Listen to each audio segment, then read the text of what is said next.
I didn't think it was a dream. I knew it was real. Never put it out there, never brought it to the surface all the way until I wrote the book.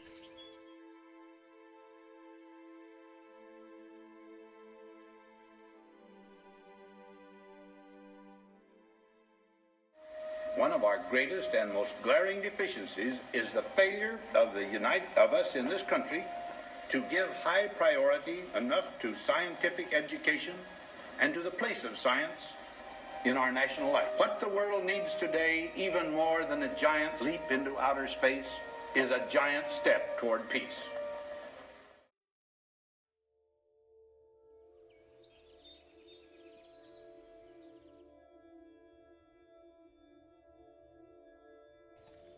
So it was a day much like this.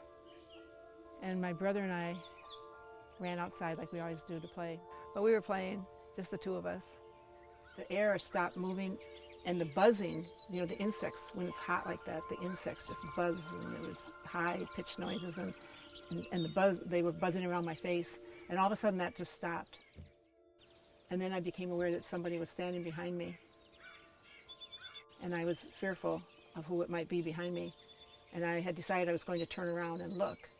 And that's when two hands came down on my shoulder and stopped me from turning. Don't turn around because you would be frightened. You can take my hand and we're going to walk, okay? And I said, okay. I said, where are we going? And he said, well, you'll see. And I saw lots of different things. I saw these 2 or 3 people. They weren't human. And they had these big heads and skinny bodies and long necks. But more intriguing than them was up against the hill was a little flying saucer. I had never seen one, not even I hadn't seen any movies or anything of that. So that was the first conscious memory I have of seeing a flying saucer. And it was parked, well, hovering above the ground. It wasn't on any kind of landing gear or anything, but it was up against the hill at an angle.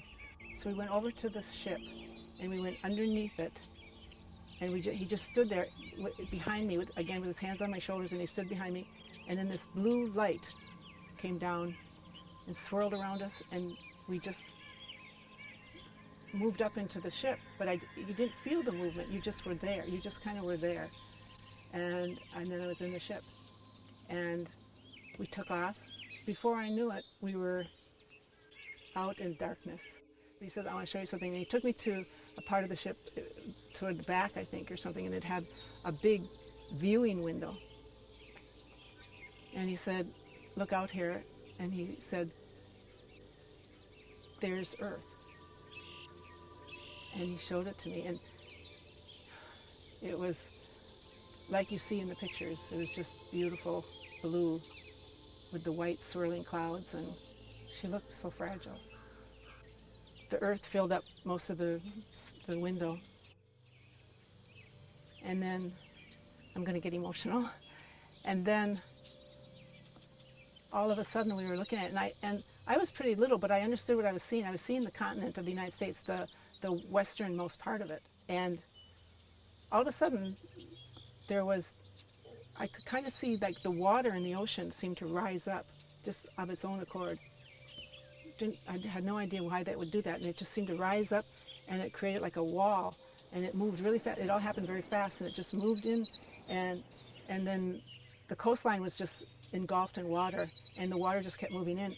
And I thought it was strange because there was still black smoke, like from fires, even though there was water pouring onto the land and eating it up and burying it. But there continued to be all this smoke. That's what this black smoke, and it came from beyond where I could see. So it was like it was spreading all the way around the planet. And in no time at all, the planet was covered in this black, dirty, gritty smoke. And the beautiful blue marble that she had been, she was gone. And I got really upset. And I said, what did you do? What did you do?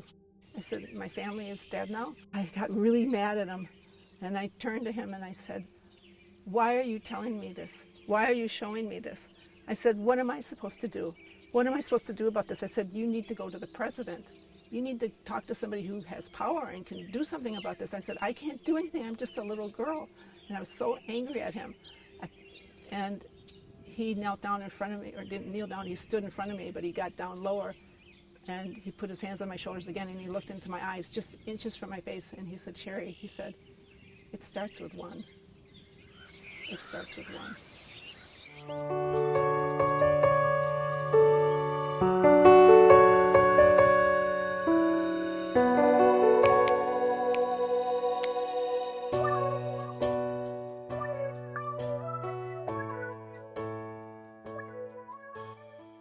Years and years later, when they came back into my life in 1987, 88, during the Belleville UFO flap, and they started coming around a lot, and he told me about the great earth changes.